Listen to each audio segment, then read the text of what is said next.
Hello Steelers, and welcome to another Bench Report hobby update. Another week has passed, so a little bit more has been done. Actually, to be honest, it's been pretty quiet this week painting wise. I've not done a massive amount because I have been busy elsewhere throughout the week, but I did manage to get a few things turned out as well, and I've also played a game which I'll come back to talk a bit more about, and I've had a little bit in the post as well, so all of that is to come. The first thing I painted was the La Belle Alliance model, which came with the Wellington's British Army starter set that Warlord sent through to me a little while ago. You probably will have seen the box opening for this at this point. This is a kit by Sarissa, 15mm MDF building.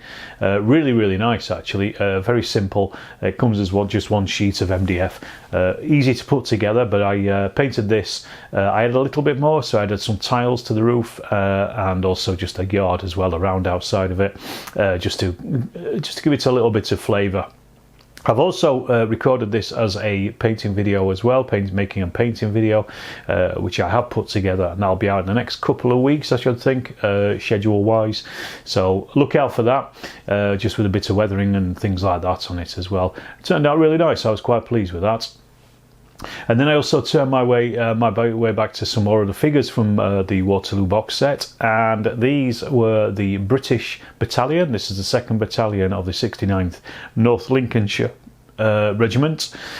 I didn't do them for any particular reason. I just thought I wanted some with green cuffs and collars for absolutely no reason. And these were the first ones that I saw in the list that had the green collars and cuffs, so I thought, right, I'll go with those. And I've also done a painting video for these as well. These are pretty scrappily painted, but they are quickly painted, and that's the point of the video. So when that video comes out, don't expect golden demon winners or anything like that, but it will be a painting video as to how to get these things on the table quickly and looking okay from a 3-foot distance. That's the point, isn't it, really? And then finally as well, also this week, I turned back to the Vietnam stuff, and I dug out some of the North Vietnamese army, which I bought from the eBay supplier that I got some figures from over Christmas, and just painted 10 of those along with a big man as well for Charlie Don't Surf. Again, really just to test out the painting of these, and just to test out the actual my colour schemes for them as well. These ones are painted in the later green camouflage or uniforms that the NVA wore, or the PAVN, whichever side of the fence you sit on, and so instead of the earlier khaki colours, these ones are a bit more green, so I just went with a couple of greens, testing them out. Quite chuffed with them, and it makes quite a difference from painting Napoleonic figures with all the lace and strappings and everything. It's quite nice and quite simple to do, so I'm going to chip away at those as I get chance, here and there. In the post, I said, what I've been waiting for is General D'Armée 2. As you can see here, I got my copy, hard copy. This came on the Tuesday after the release, so people were getting it in on the Monday. There was people also getting it all over the place, in America. Some people, I think in Australia, even got it pretty quick on, so really good service there from Two Fat Lardies, of course. This one's published obviously by Ricefits Press, which is the sister company of Two Fat Lardies, written by Dave Brown and also his son Chris Brown as well. I am currently, as you can see where my bookmark is from the QRS, there's a couple more QRS, I haven't got the other one with me, but there's 2 QRS that come with it.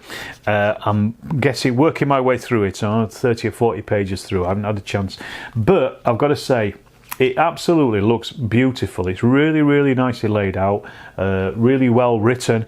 It just looks really good. It's a lovely publication, and Two Fat Lardies just with everything they publish just gets better and better, I think.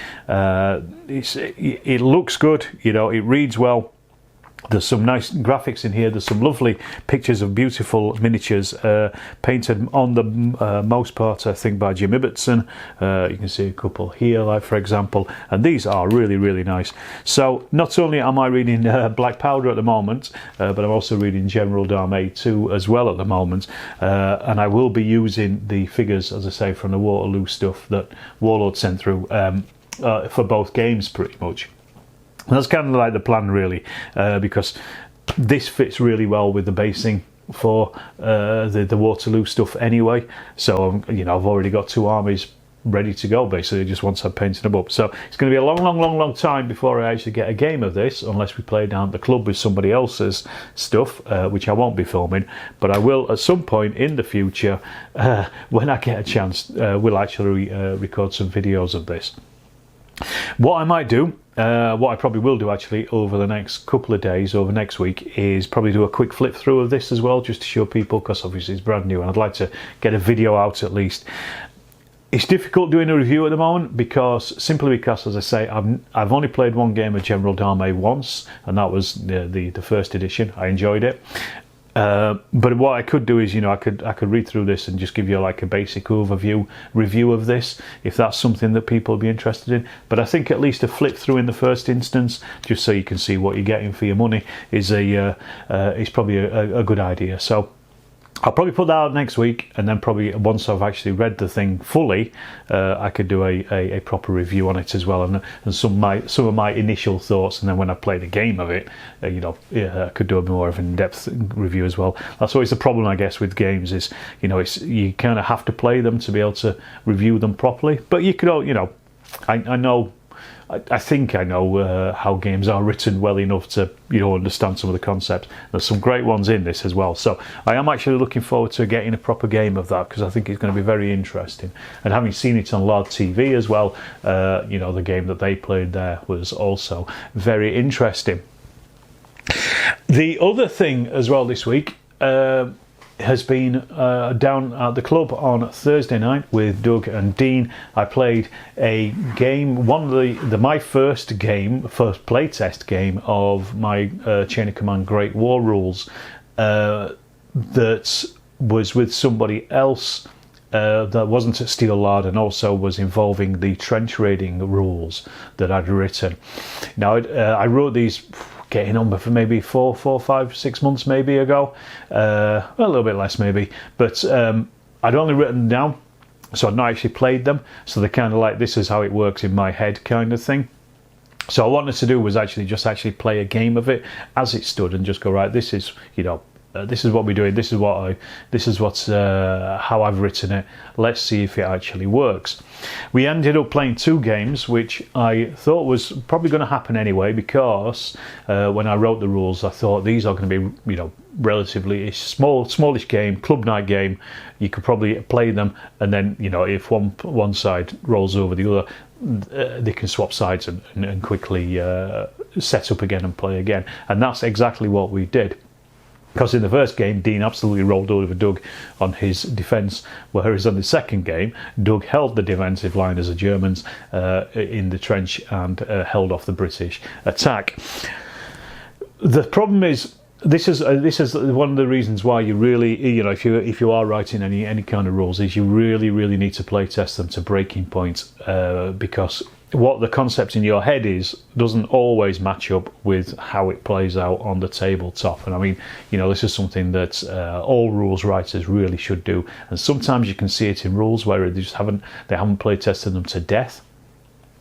So it's something that really needs to be done, and this was a massive example of it, because of last night, the club night. I am massively rewriting the rules for the trench raids system. What I did originally was basically, I wanted the game to be a game within a game. So basically you can play Chain of Command Great War with a normal platoon, with its usual size, with all the usual Chain of Command style game accoutrements, so all the supports and all those kind of things. You can play it, let's call it a vanilla version. And then you can also play a trench raid system, which is very scenario driven, but was specifically meant to be completely and utterly unbalanced, if that makes sense. But it was also going to be random forces as well, within certain parameters. So what I mean by this is, so basically as the attacker, you would roll to see how many junior and senior leaders you would have. Then you would also roll to see how many sections you had, and then you would roll to see how many men were in those sections. And then on top of that, you would also roll potentially, depending on what you rolled on the previous rolls, you would roll to see how many supports you had. So like off-board machine guns or off-board mortars or some more extra bombers or LMG teams and support sections, things like that. Now the problem is that we ran into very quickly was that immediately Dean rolled very, very high for his number of sections, so he ended up with 4 sections. He ended up with, I think it was something like 12 men in each one of them. Then for his extras, he rolled for an extra 2 men in each of his sections, so that pumped them up to 12 men, so he automatically had 48 men. Dougie, on the other hand, ended up with something like 2 junior leaders, a senior leader, and then also just 2 sections, each of 8 men. So he was completely and utterly overwhelmed just by the numbers. So what I'm trying to do is trying to find a little bit of a balance, whereas, you know, the attacker will generally have more men, but they will, you know, they won't be completely swamping the enemy. And what I've done is I've taken those, I think it was about 4 or 5 different tables for the supports, and just kind of mash them really into one. And instead of rolling, you know, 1d6, 2d6, 1d6, 1d6, I've just basically tried to make it into a 3d6 roll, because what you get is a nice bell curve. It hits around about between about 9 and 11. That is going to be your average roll. So when you roll 2d6, for example, 7 is going to be the average roll, because that's the, you know, the numbers will add up to 7 more likely than anything else. With 3d6, it comes in, it's between about 9 and 12, 9 and 11. So about 10 is about the average. So that is what I'm doing, is I'm basically basing that is going to be like your basic, you know, 4-man section, four platoon section with 8 men in it, led by you know, 4 junior leaders, a couple of senior leaders, and then everything else will drop off from that. The lower the numbers, the worse they get. So it's a smaller platoon, so it might be 3 sections with 8 men in it, for example, or 6 men in it, for example. It's only a small group of men that have been gathered together for the trench raid, and it then goes all the way up to, you know, a full platoon plus supports plus, and that's up to the 18 point.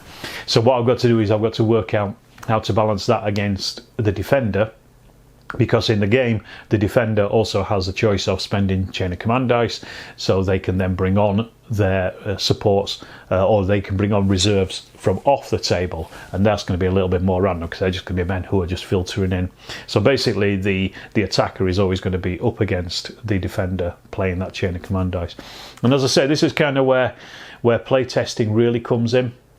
It really makes that massive difference when you've got, you know, these ideas that I thought in my head. It took quite a long time to actually sort out the forces, because you've got to roll for your, you know, your leaders, and you've got to roll for your sections, and you've got to roll for each of the men in those sections. So you've got to roll for each of those sections, and you've got to roll for your supports, and all that stuff. So it's kind of like, you know, instead of it just being one process, which is what I'm trying to work on now, it was several processes, and then the defender also had to do that. And then it also gives, you know, the player an idea of how many forces they should have as well, overall in their, you know, if you want to just if you want to play the game, right, okay, the maximum amount you're going to need is, like, you know, 48 men for 12-man 4 sections, for example. So I kind of figured, you know, it's just a little bit easier just to make those things a little smoother for gameplay purposes as much as anything else. But also, 3d6 also gives you quite a bit of granularity on either side of that average score as well. So I'm just trying to explore that at the moment and see how that works. I am hoping at some point, when I've got a table in here, to actually do a video of those games, doing some solo stuff to walk through it and just, like, you know, thrash it out in front of an audience as much as anything else as well. But that is, so again, something else for the future. So it's just really, you know, that was just a bit of amusing there, really, on play testing, and how you know, how one set of rules might work in your head, but just is completely banjaxed by hitting the tabletop. Something to think about. All right, I think that's about as much as I can say about that. I don't want to waffle on for too long. I probably could do for a long time, but I'm not going to. I'm just going to say there is still the Warlord affiliate link down in the description down below. If you are going to buy anything from Warlord, please do it through that affiliate link, because I'll get a bit of a kickback off the back of that. You've probably seen the box opening for the Gentleman's War at this point. That was the video that was out on Friday. go and check that out if you haven't already. And if you haven't already, of course, please do hit that like and subscribe. Leave a comment, and I will see you in the next Storm of Steel video.